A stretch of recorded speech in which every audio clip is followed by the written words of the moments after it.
Дараагийн мэдээлэл танилцуулъя. Афганистанд 6.3 баллын газар хөдлөлт болсон байна. За үүний улмаас 20 орчим хүн амиа алдсан гэсэн харамсалтай мэдээ ирж байна. За даваа гарагийн өглөө Афганистаны хойд хэсэг Булах мужийн Мазари-Шараф хотын ойролцоо 6.3 магнитудын хүчтэй газар хөдлөлт болсон байна. За эрүүл мэндийн яамны мэдээснээр газар хөдлөлтөнд хамгийн багадаа 20 хүн насварч 320 хүн гэмтэж бэртсэн байна. За аврах ажиллагаа үргэлжилж байгаа. За даваа гарагт хохирогчдын тоо нэмэгдэх төлөвтэй байна гэж эрүүл мэндийн ажилтнууд мэдгдсэн.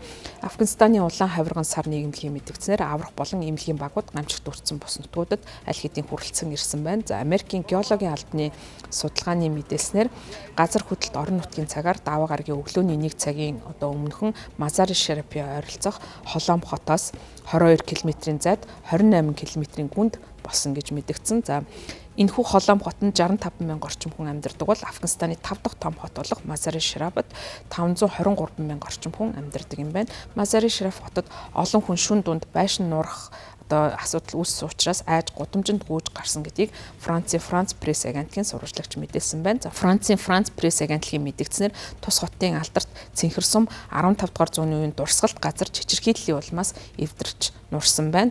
За Америкийн нэгдсэн улсын геологийн судалгааны газар автоматжуулсан пейжер системтэй улбар шал тохиол асаасан явдал нь их хэмжээний хохирол амсах магадaltaй бөгөөд гамшиг өргөн тархсан байж болзошгүй гэсэн үг болж байгаа. За даваа гарагийн газар хөдлөлт нь Афганистаны зөв хэсэгт 6 магнитудын газар хөдлөлт болж 2200 хүний амьд хүрсэн газар хөдлөлтөөс хойш 2 сарын дараа болж байгаа ийм газар хөдлөлт болж байна. За Афганистанд ялангуяа Евраз болон энтхийн тектоник хавтангийн уулзуурын ойролцоох Хинду Куш нурууны дагуу газар хөдлөлт түгээмэл тохиолддог. За Reuters агентлагийн мэдгдснээр газар хөдлөлт Афганистанд жил дунджаар 560 орчим хүний амь насанд хүрч жилдээ 80 сая $80 хохирол учруулдаг гэсэн тооцоог гаргаж байгаа юм байна. За судалгаагаар 1990 оноос хойш Афганистанд 5.5-аас дээш баалын хүчтэй газар хөдлөлт хамгийн багадаа 355 удаа болсон байна.